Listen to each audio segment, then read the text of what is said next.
Another blood-red sunset and yet another moon face, and still another 100 miles to my next resting place. Driving down the road, eyes on the horizon. Within my car, I'm all alone, but feeling good and feeling strong, knowing that this path I'm on brings me to myself. I'm driving. Hey now all, I'm Joey C. Welcome back to another episode of Spirit Sherpa. This is the show that helps and encourages you on your journey to unlock your magic mojo. With me, as always, is the Spirit Doctor, Kelle Sparta. Hey, Kelle. Hey, Joey. What's happening? Well, oh my God, what isn't happening? I feel like I'm running like a chick with my head cut off. It was so a week ago, I was coming back from Soul Treat, and today I'm coming back because I took a 3-day weekend because it was my birthday yesterday. It was your birthday. Happy birthday, by the way. Thank you. And so I'm just like, I feel like my weeks are all about catching up. It's nothing like starting from behind. Hey, why not? There you go. But I think you have a clue of what I'm talking about. Yeah. And you're doing what I should be doing. But I'm kind of doing it. Next weekend, this coming weekend, we're going to a wedding. So, that'll be nice, as a break. But you're doing something that I would love to be doing if I didn't have 2 weddings and a retreat this month. Yes, I have been running full tilt for probably about 4 months now. Weekends, no weekends, nothing. It's just been crazy. So I have booked a 3-day, 4 or 5 days. I don't know what the heck. I'm just going into the woods, into a cabin. Into the woods. By myself. And this is very difficult for me, Kelle. I know. Yeah, we've been talking about it. Yeah, this isn't something I've done before. So, yeah, before the episode, you were saying that, you're feeling selfish for taking your time off. Like, I'm not bringing a partner, children, anything. This is literally me going off. I'm shutting my phone off from work. So I have always sort of trained myself that I have to be available to those people that I care for and I support and things like that. So me saying, okay, I am literally shutting everything down for these couple days I'm struggling. And I had taken down the wall here. I did not sleep last night. I had anxiety attacks all night long as I thought about I'm really doing this. So it's a difficult thing. I know it's important and I'm excited about it, but I'm also anxious as hell. Holy shit. Yeah. So if it helps at all, I give you absolute permission to be selfish. This is something that's so important. We think, so trauma brain teaches us that anything we do for ourselves is being selfish. And that's actually not the case. You have to do for yourself. It's required. It's so required that Stephen Covey actually wrote about it in his book, 7 Habits of Highly Effective People. It's under the chapter called Sharpening the Saw. And that has been the premier business book for a very long time. It's required for success, obviously, because everybody raves about it and everybody talks about it. That's the work hard, play hard thing, right?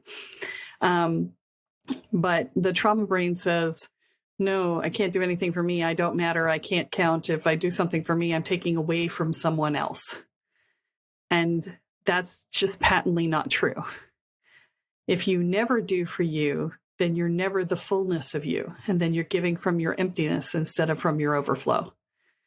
And that is what I'm trying to Yeah. make sure that I reinforce in myself right now. Yeah. You've been empty for a while, baby. It's definitely time to refill. I have. We just wrapped a massive project at work and we're start our next massive project next week. And I said, this is my block. This is the time. Do it now or forever hold your peace. So yeah. I am forcing myself Hopefully into not that. forever. Right. Yeah. Forcing into that uncomfortable space, but it's growth and it's part of what we do, right? It's part of the work. Absolutely. And I'm just over here going, whoop, whoop, go you, whoop, whoop, go you. I'm so proud of Joey. Yes, I am. Yes, I am. Because you've needed it. Yeah. I have, Yeah. and I'm excited. Thank you. And go you for taking care of you. because, you deserve it. So now I'll let you off the hook because I know you're always uncomfortable when we talk about you. Well, today's show is not about me. It is about energy work, energy healing specifically. Yeah. Well, it's so interesting because, the speech that I gave at the Soul Treat last weekend, or no, weekend before last now, was about healing from the inside out. It's about the healing process and how we heal and that sort of thing. And I was at the program asking people, so there were 2 tracks. You could pick from 2 speakers.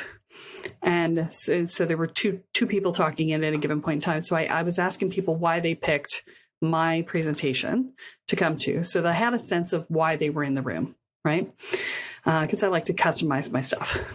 And there was a woman in the front of the room who looked at me and said, I'm a healer, and I just did all my shadow work so that I wouldn't be the wounded healer archetype. And she said, but then a whole nother layer of work just showed up. And I laughed. I was like, yeah, that never stops. And she was like, but how do I not be the wounded healer archetype? Right. And I was like, well, that's a really good question. And so, we talked about it for a little bit, but it created a foundation, right? It created a foundation for the conversation of, how do we do our work and be clear channels for others, right? Because, the short answer to the question was, you do your work, right? But, if your work is never ending, how do you know when you're not the wounded healer anymore? And the answer to that, short answer again, is you're not the wounded healer when your shit gets triggered in the middle of your session with a client, and you can go, oof, okay, I'll put that away and look at it later. And it doesn't take over your entire consciousness, and you don't stop being aware of them, and and instead deepen your own crap, right? That's the short answer. So, and I have just proposed a talk for the Wealthy Healer Summit that's coming up on November 15th to the 17th on the wounded healer archetype and what that's about and how to get through it and so on. So assuming that gets approved, then I will be involved in that. And even if it doesn't, I'll post the link here because I just mentioned it and y'all should check it out. So when we talk about energy work, right? People often think of it as a done to you thing. People come in for an energy healing session, they're like, do me, right? And yes, to a certain extent, energy work is done to you. However, you are a part of the work because it's your energy. And how long the energy work lasts is dependent upon whether or not you do the other pieces associated with the energy work, right? We've talked about this on the podcast before, which is, you can have your chakras cleared over and over and over again, but if you never change the belief structures that create the blocks, then the blocks are just going to keep coming back. And you can't buy your way to evolution. You can't just pay for enough healing sessions and suddenly be evolved. It doesn't work that way. Would that it did, I mean, there's so many people who are like, oh man, yeah, I would kill myself to buy enough sessions, right? I wish it worked that way, but no. Otherwise, I'd be, fully evolved. I'd be Jesus now. But with all the money I've spent on it, man. Ooh, workshop junkie. Yes. The thing that you have to keep in mind about your energy patterns is this. There are blocks. There are fritzes. There are sludges. There is a dearth of energy. So the Soul Treat was jam-packed. There was a lot of stuff going on. It was like one thing after another, right? There was, and it was easy to get tired because on top of the one thing after another, there was also the site, which was beautiful, was also on a mountaintop, which meant that everywhere you walked was either uphill or downhill, upstairs or downstairs. And it was, one day I did 7,000 steps and I was like, I woke up in the middle of the night with my shins, not my calves, my shins cramping. I was like, ah. So, it was easy to be tired. And so I had a psychic panel that I was going to be on that evening. And everybody was looking a little bedraggled in the audience before we left for dinner rather. And I said, if you feel like you're too tired and you really want to attend the event tonight, but you're too tired, come over and I'll do an energy flush for you. Right. And so I did energy flushes, which is basically just clearing the gallbladder meridian and the central vessel so that the energy can flow through the body more easily. And by the way, if you're looking those up, that's Chinese medicine, acupressure, acupuncture, and then opening the crown chakra also. So it's a combo of those things. However, I did some work on one person and the energy just didn't. I literally, when I do this process, I breathe out to go down the gallbladder and breathe up to come up the central vessel. And I literally ran out of air twice trying to get energy down the gallbladder meridian with this one person. And I've never had that happen. And I've been doing this process for, more than 20 years, probably 25 years. And I sought the person out afterwards and I said, look, and I said that the reason that this didn't go is because I had to actually pump energy into your system to make it go, which means you were completely shut down energetically. And I've only once seen somebody more shut down. And that was somebody 25, 26 years ago who came in with a collapsed aura. I think I told that story somewhere along the line here. It was a long time ago. Yeah. Yeah. So I'm going to tell it again because, not everybody's listened for that long. But the person in question had come in and her aura had collapsed and she'd gone dark. And I was like, oh my God, what's wrong with you? And she said, I don't know. I've been to the doctors and my circulation of my hands and my feet isn't working right. I'm getting frostbite. It was winter in Connecticut. And she's like, I'm just going from my house to my car and my car to my office and I'm still getting frostbite on my toes because there's no circulation. And she said, I have an appointment with the specialist in the morning. And I was like, well, before you leave tonight, no, this was not a healing session. This was a Habitat for Humanity board meeting, right? And I said, before you leave tonight, we're going to fix this. And so I put her up on the conference room table after everyone left. And I just spun her aura back out again and fed some energy into it. And she said the circulation returned to her hands and feet and she was going to feel like an idiot for going to the specialist in the morning. And if I remember, this ties into what we talked about earlier. That was a situation where she had an overfull plate, right? And you also said, and this goes to what you mentioned about what you do after also affects how long it lasts. You told her you have to take something off of your plate. There was some order you gave her, if I remember that story. I told her she had to quit 3 things immediately. And unfortunately, she said, okay, I have to quit Habitat. I was like, I knew that. She's like, I'm going to have to disappoint people. At least I'll disappoint the person who made me do it. And so she quit Habitat and she quit 2 other things that day. I said I wasn't going to let her leave until she made the phone calls because otherwise she would just end up right back where she started. I told the person at the conference about this and I said, look, this is only the second time I've ever seen anything this extreme. And, the next step is what this woman was dealing with. I said, I don't want that to be you. She said, yeah, okay. So she was like freaked out. And I'm like, yeah, you should be freaked out. I'm freaked out. So let's be clear. So, this is the thing, right? When you let yourself get so depleted, you risk having your aura collapse. You risk having there be no energy in your body to service your body, right? You risk these things being a problem.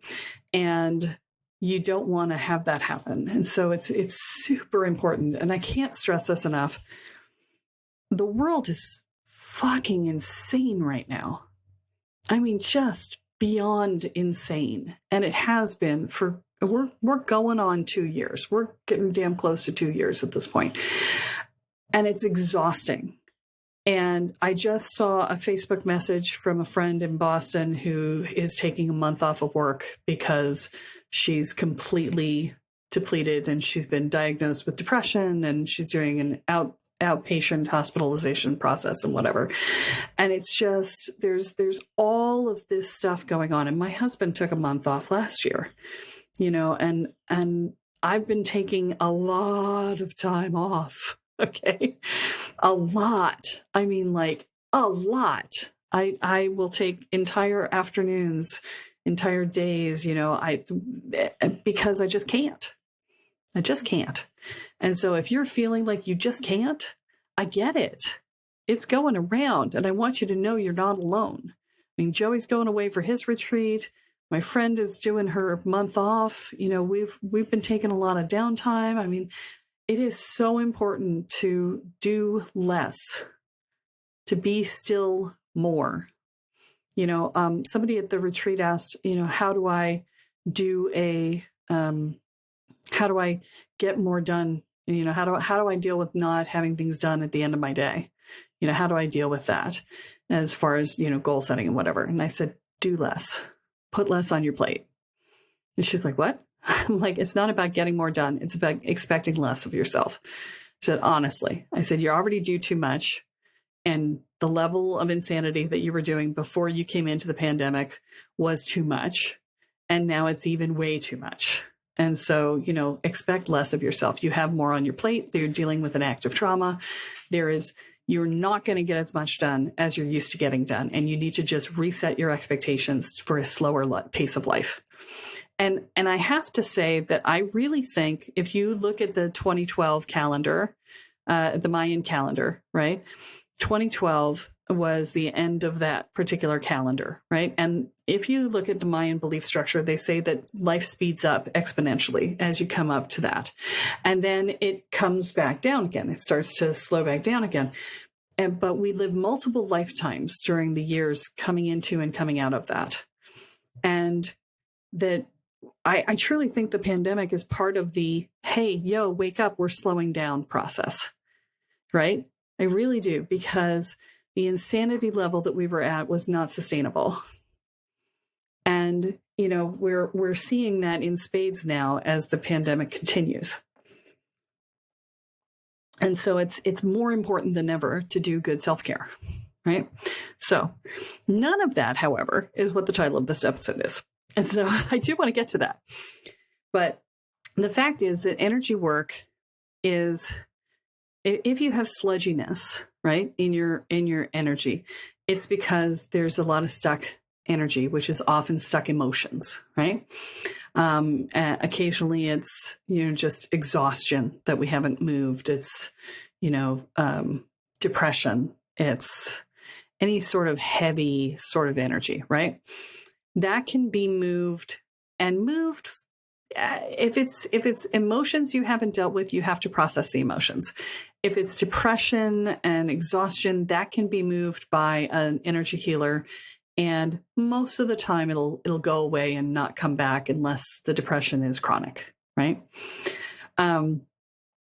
The fritziness in the energy field is a issue with your energy being diverted through your aura instead of through your body, instead of through the chakras. If you're bringing energy in through your crown chakra and cycling it through your aura instead of through the center of your body and your chakra system because your chakras are blocked or your crown chakra is closed, then you will create a fritz in your aura. Now, this is bad, the capital B bad, because there are 88 eyes in your aura, and they have connections between them that are like neural pathways, and they do correlate. I have seen people with MS have fritzy energy fields. And now, does one create the other, or which came first, chicken or the egg? I can't tell you, but I can tell you that they do correlate. So, every person I've known with MS has a fritziness in their aura to a certain extent. And so, you want to be really careful to avoid fritziness in your aura. That means keep your crown chakra open, right? Make sure your chakras are cleared.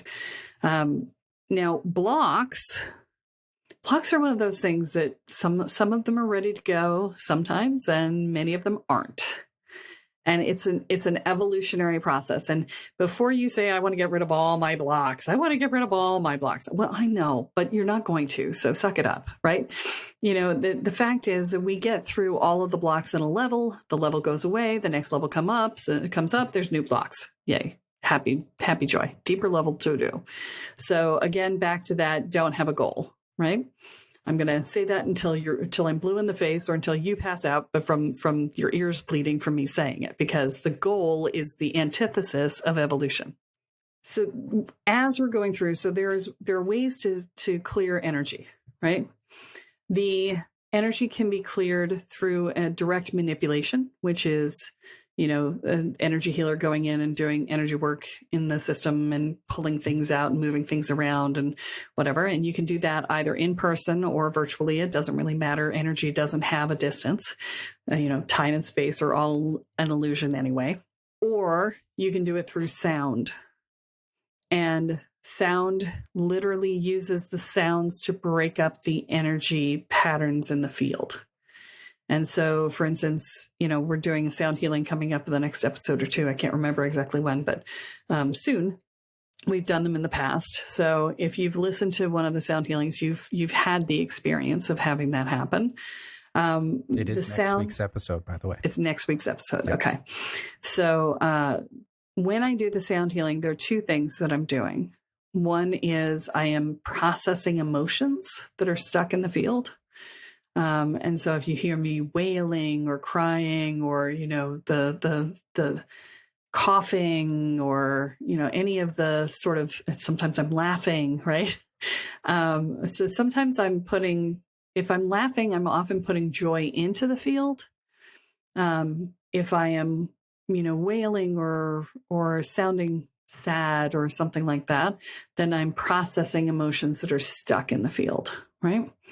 The other thing that happens is that I do things that break up the energy, that move the energy.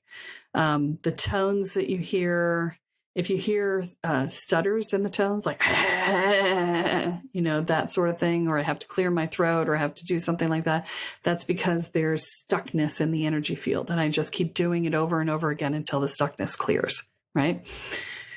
So energy healing is very specific. Sound healing is very specific to that path, right? It's about tuning into the harmonic of the energy field and adjusting the harmonic using the sounds. And now I say this for sound healing. I'm specifically talking about the type of sound healing that I do, the vocal sound healing. And that's another fun story from this past weekend, from the retreat, is that one of the speakers at the retreat, I did my typical sound healing. And, I did about 6 minutes at the end of my presentation. And he came up to me afterwards and he said, the moment you said you were going to do a sound healing and you did not bring out any instruments, he said, I knew what I was in for, because he goes to Lakota sweat lodges and he hears the Lakota sound healer or holder, I think they call him a sound holder, do that type of healing. And I thought that was pretty cool. So he was like, yes, I'm so excited. I was like, yay, I'm excited to hear that you knew what it was, right? So, yeah. But the sound healing pieces, the vibratory pieces are do that. Now, there was another person who did sound healing at the retreat, but she did singing bowls, and her name's the Divine J9, and it was sublime. I have to tell you, if you're in Brooklyn, New York, and you have the opportunity to go to her spa, which I can't remember.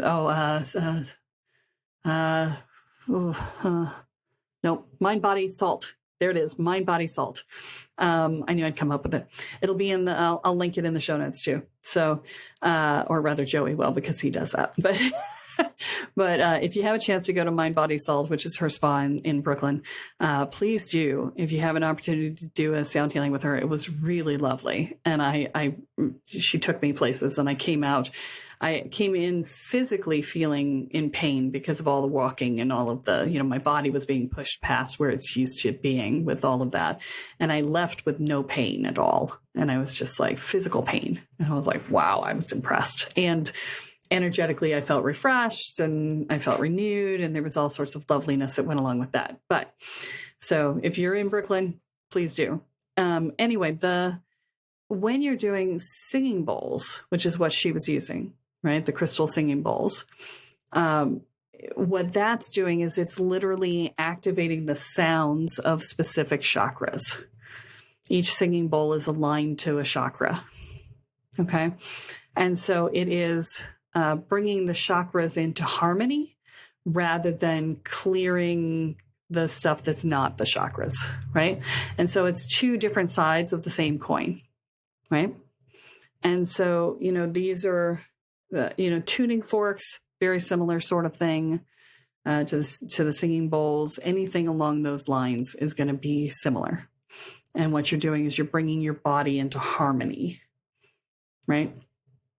So it's the light approach and the dark approach, balancing. We love it. Yay, yin yang. This is interesting. And I was just looking back through, we've done a lot of talking about energy work before, all the way back to like episode 11. We've done a bunch of episodes all the way back to the early days. But this is one that's been really good about not just about what different types of energy work they are. And, you hit on a couple of them, but I think we talked about a lot of them in earlier episodes that folks can refer back to. But you've really hit here about some of that meat element that comes with this energy work that gets into that deeper level that I think is super important for people to understand. And it's kind of like when you go to the doctor, you're going to the doctor with the symptoms, the doctor is giving you a medicine and you taking that medicine solves the problem. But with energy work, as you said at the beginning, and I think this is something that people often miss, you have to be part of it. You have to be willing to receive it and then take care of it once you have received it. It's not just a passive thing. You have to be able to actively receive and then care for the work that's been done. Otherwise, you're just right back to it again. Yeah. And that's the case, right? That's when you are on the healing table or in the energy of the healing, right? You want to pay attention to what comes up for you, right? Pay attention to the emotions that are there. Pay attention to the thoughts that come up. Pay attention to the physicality of your body. Oh, I'm uncomfortable. Oh, I need to belch. Oh, I need to fart. Oh, I need to, my belly is going blah, blah, blah, blah. Oh, I need to move my body. My body is, I have to move. I can't stop it. I have to move, All of these things are important. They're relevant to the healing process. When we move energy, the body often physically responds. And that's important to pay attention to. It is. And I think something that may be important for your listeners in particular with regards to being able to listen to your body and to receive the work being done is to not try to help. Stop trying to help the practitioner do the healing, because you know what? That's what we do. We tend to do that, especially early on. Yes. Yeah, that's a really good thing, really good awareness to bring up. Thank you, Joey. I don't think about those things very much these days, but yes, it is huge. You cannot effectively receive and try to help at the same time. Now, how do we determine the difference there? Because we just said, be part of it, but don't try to help, right? It's like, what the fuck does that mean? Right? Okay. So, the thing there is that you have to receive and be present in your body and reflect back to the healer what you're experiencing. That is how you help, right? Not I'm in my body trying to move the stuff and do it myself and, feed energy back to the healer because I feel bad for receiving it. And stop that shit. You are paying for that healing session, or you're giving them the ability to feel like they did something good and helped you. So you're giving them the sense of feeling good about themselves. Stop trying to pay it back with your energy. The whole point of getting healing is to get healing, not to give it back. Hello, McFly. Yeah, like forehead tap right there. But yes, it's about being present in your body, being, providing backstory if it's needed, but minimal, right? This is not about telling your whole freaking life story. It's not about going back into the drama. It's about, oh, I'm feeling this energy come up. Oh, yes. Well, I have that a lot. I've been working on that for a while.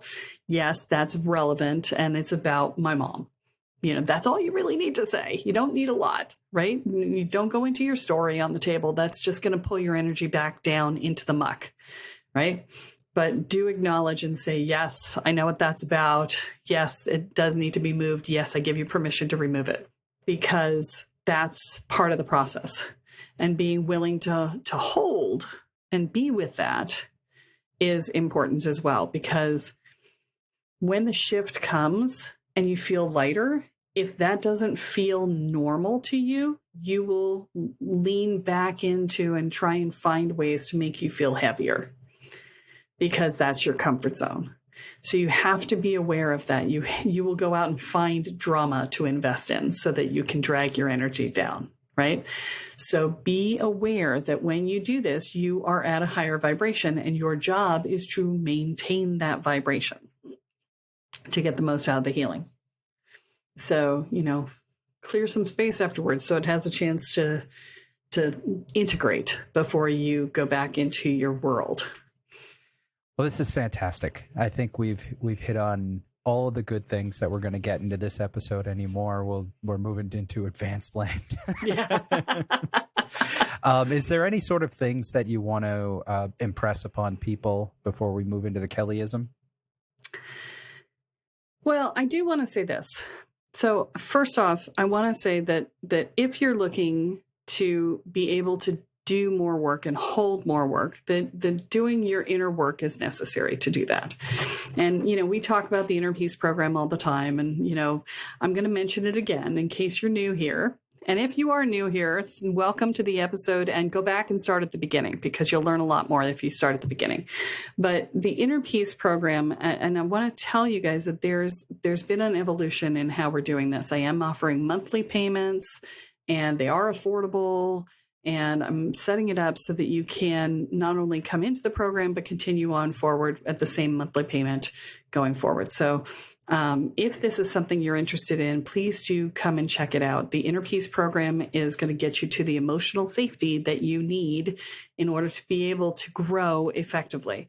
And if you haven't found emotional safety, you're living in anxiety and worry and dread and self-doubt and inner and outer judgment, and you're lacking in courage and self-support. You're giving yourself shit all the time, right? And so if those things sound like you, the Inner Peace program is probably where you need to be. And from there, I would encourage you to go through that process and sign up, because it'll change your life. Every person who comes out is like, oh my God, right? So the other thing I want to say is that I'm also starting a new program. So if you're one of the more advanced people out there and going, well, I don't want to start at the beginning because I've been doing this work for 10, 15 years. Like, I feel you, okay? There is a way to not have to start at the beginning. And I'm doing an intermediate spiritual person, healer, whatever program. And it's called Evolve. And it is about using energetics to harness the power of the unseen world. And it is a customized program specifically for each person. You get a class that is your name. That's the name of your education program, because I custom build it based on your energy scan and what you need in the moment. And you get personal coaching with me. You get small group coaching. It's 6 people or less.